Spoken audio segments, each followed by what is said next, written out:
Music. What if a monarchy executed not loudly but silently? Not with a speech, not with a scandal, but with a document that vanishes into the fog. This is how what was perhaps the most consequential moment in modern British Crown history began. Early one morning at precisely 8 a.m., an unmarked vehicle rolled up to the members' entrance of the Palace of Westminster. No flashing blue lights, no escort, no official welcome. Yet the contents of the delivery had the potential to sever a bloodline from history. The fog over the Thames music hung heavy as representatives of the Privy Council entered the building. In their hands was not a budget bill, no foreign policy document. It was a draft constitution signed by the Prince of Wales, a text that, behind closed doors, had already been described as surgical intervention. At its core, it concerned the removal of non-resident councillors of state. In other words, the formal legal removal of Prince Harry. A line had been crossed. The Duke of Sussex lost not just a position, but his very existence as a potential deputy to the monarch. It was not an emotional act, but a cold administrative one. Not a personal attack, but institutional self-defense. Music. As London traffic stirred outside, an irreversible movement began within the machinery of state. The reason for this decision lay not in old family feuds or media headlines, but in a development that had reached its climax 2 music days earlier. In the library of Highgrove House, King Charles, the Lord Chamberlain, and a senior representative from MI65 were meeting. Music. On the table lay a file with a sober title that nonetheless packed a powerful punch: Risk Assessment the Spare. Not gossip, not speculation, but a security analysis. The report painted a picture that the monarch could no longer ignore. Publications, public appearances, and financial vulnerability had made Prince Harry a potential risk, not just to himself, but to the institution he music once represented. Internal assessments indicated that external actors might be prepared to exploit these weaknesses. At that moment, King Charles's role shifted. The father stepped back, the monarch stepped forward. Prince William was also present, but without visible involvement. His presence was enough. The so-called Winter Review Board assessments had already delivered a clear result. A return to the forefront was no longer on the cards. What followed was not a debate, but a formal act. King Charles authorized the introduction of the draft bill to Parliament with his signature. It was not an emotional hesitation, but merely documented the silent acceptance of a necessity. With this step, a machine was set in motion that could no longer be stopped. While Westminster began to examine the text, the familial dimension had already been decided. The institution had spoken, the monarch had acted, and the Prince of Wales carried the result out into the world without uttering a word. This opening marked the turning point of years of escalation. Not loud, not dramatic, but efficient. The state had acted where the family had failed. The question was no longer whether Prince Harry would be affected, but how far-reaching the consequences would be. Whether this would mark the end of a chapter or the beginning of a complete reorganization was clear. This quiet delivery sent a signal that resonated far beyond the palace walls. The monarchy demonstrated its willingness to protect itself, even if the price seemed unimaginable for the family. But was this an act of strength or the definitive break with a part of its own history? While the legal gears in Westminster turned slowly but surely, the true focus of the story shifted to a space normally hidden from public view. It wasn't Parliament, the palace balcony, or the press. It was a quiet, wood-paneled room in Highgrove House where decisions were being prepared that had less to do with family than with matters of state. Here, an internal problem became a national security issue. At its heart was a document that had caused unease within the royal apparatus. The security report, titled Risk Assessment the Spare, was the result of months of analysis. It compiled assessments of public appearances, published content, and international reactions. Above all, it evaluated the long-term consequences of Prince Harry's media self-exposure. The analysis, delivered in a sober tone, reached a sobering conclusion. The line between personal narrative and security-relevant disclosure had been crossed.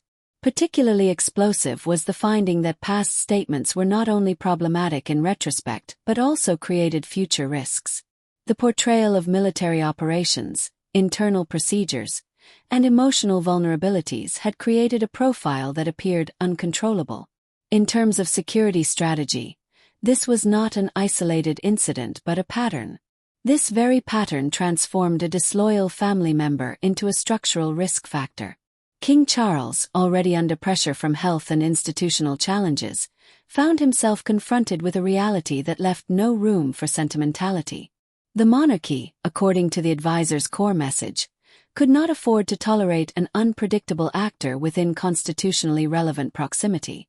It wasn't about punishment but prevention, not about morality but stability.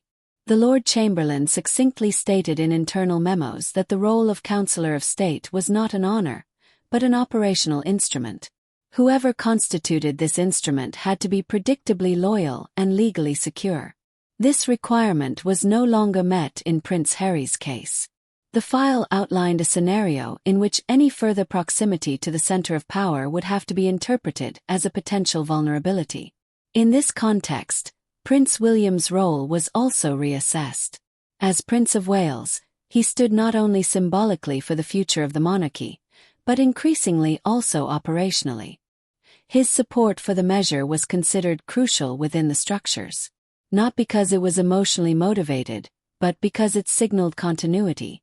The next king would not reverse course. The decision to introduce the draft constitution was therefore less an act of rupture than an act of consolidation. The institution drew a line, and did so with legalistic precision. No public blame, no explanation, no narrative of justification. The logic was simple. Anyone who poses a risk will be removed, no drama, no return ticket. For observers, this step marked a new phase for the monarchy, a phase in which security logic was openly prioritized over familial ties. The Crown showed that it was prepared to redefine itself in order to preserve its ability to act. But this is precisely where the real controversy began. Was this the necessary step for a modern institution, or proof of a final alienation from human connection? The die was cast. The decision had been made. What followed was inevitable. While Highgrove House settled down, a very different reality began to unfold on the other side of the world. A reality in which the consequences of these security measures became not abstract, but existential.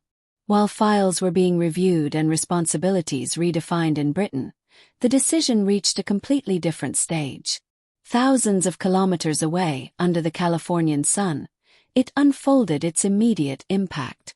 That morning, Montecito seemed as always. Quiet streets, manicured gardens, the promise of security and seclusion. But behind the walls of the estate, a reality was beginning to take shape that had nothing to do with romanticized exile, but rather with isolation. Prince Harry was in an environment designed for stability. But this very stability shattered the moment a formal notification arrived from London. What initially appeared to be another legal development in the ongoing dispute over security issues quickly revealed itself to be a structural seizure. The Duke of Sussex was no longer entitled to use properties from the Crown estate portfolio. This decision went far beyond the already known loss of Frogmore Cottage. It meant a complete exclusion. An invisible boundary was drawn. From then on, visits to the United Kingdom were only possible under conditions that seemed unprecedented for a prince.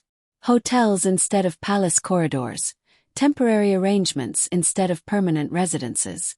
In institutional terms, this was an administrative measure. In its effect, it was a psychological blow. The symbolic loss of a home weighed more heavily than any formal change of title. A second development followed, further exacerbating the situation. Applications for state protection for future visits were rejected. The justification was almost bureaucratic. There was a lack of secure accommodation. This created a self-contained situation. No accommodation, no protection. No protection, no stay. Music. The door wasn't just locked. It was systematically blocked. This sequence of measures had a abrupt temperature drop in Montecito. The supposedly safe haven became a place of insecurity. Observers described the situation as paradoxical. Prince Harry lived in material freedom, yet politically and institutionally, he was more restricted than ever before. The connection to his homeland wasn't severed, but rather hollowed out. The absence of public reaction was particularly striking. No immediate statement, no media counteroffensive. For someone who had been considered media-savvy for years, this silence seemed unusual. It suggested that the full implications of the decision were only gradually being grasped. The loss wasn't just practical but narrative. The previous narrative of voluntary withdrawal could no longer be maintained. Within the Californian public sphere, the image began to shift. The role of the rebellious insider, criticizing from the outside, lost its plausibility. Instead, the figure of the cut-off individual emerged. Someone who was visible but no longer had access. This shift was subtle but lasting. It changed the perception of power and influence. At this stage, it became clear that the decision from London wasn't aimed at short-term effects. It was designed to let connections slowly fade away. No confrontation, no escalation, but withdrawal. For Prince Harry, this meant a new kind of reality. It wasn't the open rejection, but the administrative invisibility. While Montecito remained outwardly calm, a realization was taking shape inwardly. The institutional separation had progressed further than any headline suggested. The exclusion from the property and security framework was not a side issue, but a central element. It made it clear that the decision was irreversible. The question that now arose was fundamental. Was this the final proof that there was no going back, or merely a transitional phase in an even larger transformation? Only one thing was clear. With every administrative measure, Prince Harry distanced himself further from the system that had once defined him.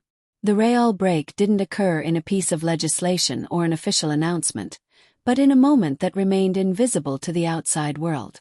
It wasn't a political act, but a symbolic one. Amidst the mounting uncertainty, Prince Harry attempted to use one last direct line of communication. But this very attempt made it unmistakably clear how far the separation had already progressed. The connection, which had been taken for granted for decades, no longer existed. Within aristocratic structures, the severing of personal communication channels carries a significance that extends far beyond technical aspects. It is no accident, no oversight, but a conscious boundary. Prince William's change in his private contact information without leaving a message was interpreted in court circles as a final signal, not as an emotional outburst but as a conclusion. In a world where codes and gestures speak louder than words, this action was unmistakable. This step marked a new phase in the conflict. The institutional processes were already underway, but now the social consequences followed. Contact was not frozen but severed. For observers, this was the moment when a formal separation became a personal decoupling. The brother was no longer part of the system, neither politically nor privately. The boundary no longer ran between roles, but between lives. The impact of this break extended beyond the immediate relationship. It influenced the perception of the entire situation. Up to this point, the narrative had been characterized by tensions and conflicts. A new narrative now came to the fore. That of invisibility. Prince Harry was no longer the adversary, but someone who no longer played a role in the decision-making process. This form of exclusion proved more lasting than any public rebuke. From a media perspective, this also changed the dynamics. Conflicts thrive on reaction, on counter-arguments, on escalation. But the silence deprived this mechanism of its fuel. The absence of a reaction left no room for counter-narratives. Instead, a vacuum emerged, which was filled by speculation. This very vacuum was part of the strategy. Where no connection existed, no new story could emerge. Within the royal structures, this step was seen as a necessary consequence. The severing of communication channels was considered a prerequisite for consistently implementing the decisions made. Any remaining contact would have cast doubt on the seriousness of the course. In this respect, the break was not only a personal act, but also a confirmation of the institutional line. For Prince Harry, this meant a new form of isolation. The role of the outcast gave way to that of the forgotten. In the public perception, this is often the more critical situation. Those who are opposed remain relevant. Those who are ignored lose significance. This shift was subtle but consequential. It undermined the foundation of the previous self-presentation. At the same time, it showed how consistently Prince William redefined his position. He did not appear as an adversary, but as a steward of the future. The break with his brother was not commented on, not explained, not relativized. It was precisely this silence that amplified the effect. It made clear that the decision was no longer negotiable. With the severing of the last direct connection, the development reached a point of no return. The institutional separation had now found a social counterpart. What had previously appeared as a political measure manifested itself as a personal reality. The question that arose from this was as simple as it was far-reaching. If even the most private connection is severed, what role remains? This moment prepared the ground for what was to follow shortly thereafter. The formal confirmation, the public clarification, the final classification. The break was complete. What followed would no longer be surprising, but merely confirm what had long been decided. The formal confirmation was not long in coming. It arrived without warning, without staging, without the usual courtly ceremony. In the early afternoon, a brief announcement appeared on official channels, simultaneously delivered to international newsrooms. No letterhead, no explanatory context, just a precisely worded statement with maximum impact. It stated that, with immediate effect, Prince Harry would no longer perform any formal or informal representative duties for His Majesty the King. All constitutionally relevant functions, including the role of Councillor of State, were suspended or subject to parliamentary review. In the logic of the monarchy, this was an extraordinary step. Such decisions are usually implemented gradually, accompanied by transitional phases and diplomatic silence. This time, however, the wording was definitive. It left no room for interpretation, no scope for later corrections. The announcement seemed like the final wording of a development that had been building for years. The reaction was immediate. In London, news channels interrupted their programming, and program experts assessed the implications as cameras focused on the gates of Buckingham Palace. The consensus was unanimous. This was not a demotion, but an institutional erasure. Prince Harry had lost not just a role, but his very existence within the system. For a monarchy that thrives on continuity, this was a remarkable signal. Internationally, perceptions also shifted abruptly. In the United States, where there had long been a supportive environment, the tone began to change. The previously dominant victim narrative lost its persuasive power. Instead, a new question came to the fore. What action justifies such a final reaction? The discussion shifted from empathy to analysis. Support turned into distance. What was particularly striking was what was missing. There was no immediate counterreaction, no media offensive, no strategic framing. This absence amplified the impact of the announcement. It revealed that the decision from London was not merely symbolic, but had a real, lasting effect. The usual instruments of public influence no longer worked. The space for counter-narratives was closed. At the same time, the impact of the decision on Prince William's position became apparent. His first public appearance after the announcement was deliberately subdued. No hints of family tensions, no gestures of triumph. Instead, an appearance of stability signaled stability. The message was clear. The institution continues to function, undeterred by internal losses. The focus was not on the absentee, but on the continuation of the office. For Prince Harry, this period represented a cessation.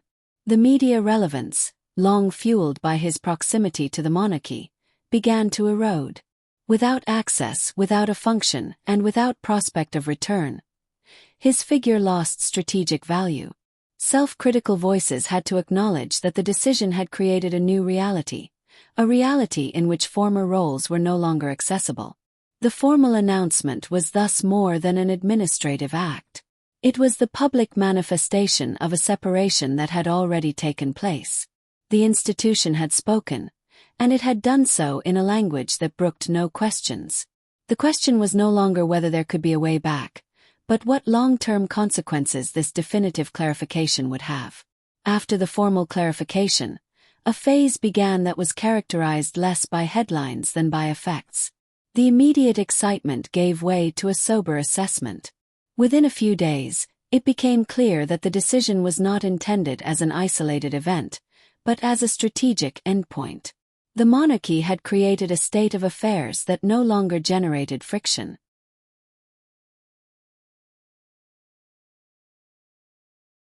The conflict had not been resolved, but rather withdrawn. In London, this course of action was interpreted as stabilization. The institution presented itself as united, capable of action and consistent. Public engagements followed their usual rhythm. Diplomatic receptions proceeded without deviation. Military ties were visibly maintained. The message was subtle but unambiguous. Business as usual. The absence of a prominent family member did not create a void, but rather calm. This very calm became political capital. Prince William played a key role in this. His appearances seemed calculatedly matter-of-fact, devoid of any gestures suggesting personal distress. Observers described him as the administrator of a transition that had already taken place. The decision was not defended but lived.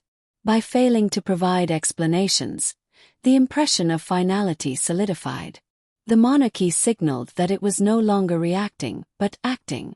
On the other side of the Atlantic, the situation was fundamentally different. In California, the reaction remained muted. Images from Monteito showed normalcy, but media attention waned. Without new points of connection, the story lost its momentum. The previously reliable logic of escalation no longer applied.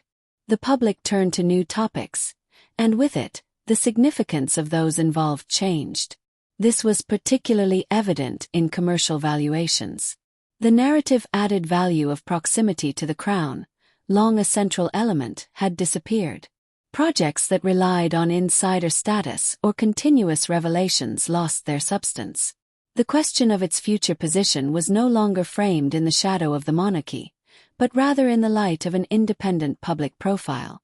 This was precisely where the challenge lay. Simultaneously, a debate that had previously been considered purely theoretical gained momentum. Within political circles, the meaning of remaining titles was openly discussed. The argument was that if no function, no connection, and no obligation existed, then the symbolic dignity and legitimacy would also be lost. This discussion was not yet settled, but its very existence demonstrated the far-reaching consequences of the initial decision. In retrospect, a clear pattern emerged. The monarchy had not reacted, but had proactively prepared. It had distanced itself from a problem before it could escalate again. The price was high, the step painful, but from an institutional perspective, consistent. The stability of the crown was prioritized over personal ties. This precedence marked a new phase in which emotions receded behind functionality. In the end, one key insight remained. The loss of power rarely occurs in a single moment, but rather through a series of quiet decisions. Removal from office, the severing of access, silence as a strategy. All this led to a state in which a return was no longer foreseen. The institution had realigned itself, drawing a clear line in the process. But this development raises one final, fundamental question. Does this separation signify the end of a conflict or merely the beginning of a new, quieter confrontation? And what remains of a public figure when the stage they defined has finally vanished? The events of this story unfold not as a sudden break, but as a carefully prepared realignment. Beginning with a quiet delivery to Westminster, a chain of decisions developed, consistently geared toward stability. Security assessments, institutional logic, and strategic silence led to the gradual removal of a central figure from the operational fabric of the monarchy. At the heart of it all was not a family conflict, but the question of functionality. The monarchy chose to minimize risks and ensure its ability to act.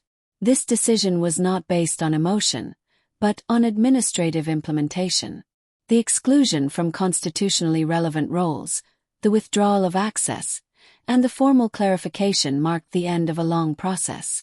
Internationally, perceptions shifted noticeably. Sympathy turned into distance, and closeness became irrelevant.